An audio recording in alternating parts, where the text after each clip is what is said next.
إن الحمد لله وصلي وسلم على نبينا مصطفى محمد صلى الله عليه وسلم وعلى آله وصحبه أجمعين أما بعد أعوذ بالله من الشيطان الرجيم بسم الله الرحمن الرحيم സൂറ ബഖറ 206 ആയത്ത് കഴിഞ്ഞ ആയത്തിൽ തന്നെ തുടർച്ചയാണ്. അത്തരം കുഴപ്പക്കാരായ ആൾക്കാരോട് വഇദാ ഖീല ലഹും അത്തരം അവനോട് പറയപ്പെട്ടാൽ അല്ലാഹുവിനെ സൂക്ഷിക്കണമെന്ന് അത്തരം ഭൂമിയിൽ കുഴപ്പമുണ്ടാക്കുന്നതിനോട് പറയപ്പെട്ടാൽ അവന്റെ പ്രതാപം അവനെ പിടികൂടും എന്ന് പറഞ്ഞാൽ അവൻ അഹങ്കാരത്തിനും അഹംഭാവത്തിനും അടിമയായിക്കൊണ്ട് അവൻ കുഴപ്പത്തിന് വേണ്ടി മുന്നോട്ട് വരുന്നതാണ്. തെറ്റായ കാര്യങ്ങൾ ചെയ്യുന്നതിന് അവന്റെ അഹങ്കാരം അവനെ പ്രേരിപ്പിക്കുന്നതാണ് എന്നാണ് ഈ പറഞ്ഞതിന്റെ അർത്ഥം. ഇജ്ജത്ത് എന്ന് പറഞ്ഞാൽ അവന്റെ ദുരഭിമാനം എന്നാണ് ഇവിടെ അർത്ഥമാക്കുന്നത്.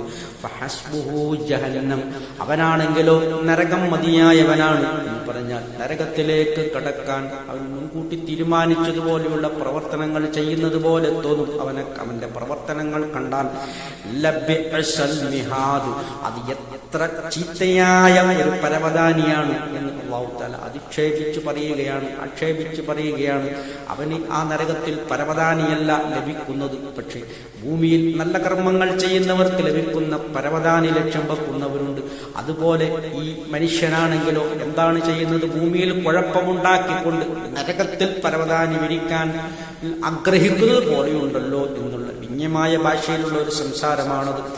ഇത്തരം ഈ കുഴപ്പക്കാരെ കരുതിയിരിക്കണമെന്നും അത്തരം കുഴപ്പക്കാരുടെ കൂടെ കൂടരുതെന്നും വീണ്ടും വീണ്ടും അല്ലാഹു തആല സൂചിപ്പിക്കുകയാണ്.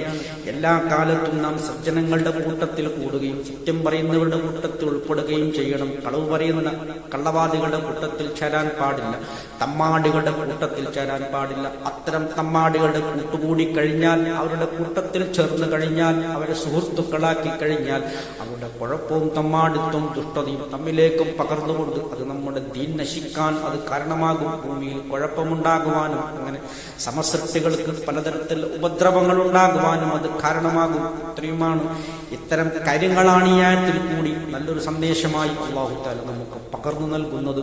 ഇത്തരം കാര്യങ്ങൾ ഉൾക്കൊണ്ട് ജീവിക്കുന്ന സജ്ജനങ്ങളായ നല്ല മുസ്ലിമീങ്ങളിൽ നമ്മെ അല്ലാഹു ഉൾപ്പെടുത്തി അനുഗ്രഹിക്കുമാറാകട്ടെ. സത്യം കൃത്യമായി മനസ്സിലാക്കുന്ന സജ്ജനങ്ങൾ നമ്മെ അല്ലാഹു ഉൾപ്പെടുത്തി അനുഗ്രഹിക്കുമാറാകട്ടെ. അൽഹംദുലില്ലാഹി റബ്ബിൽ ആലമീൻ.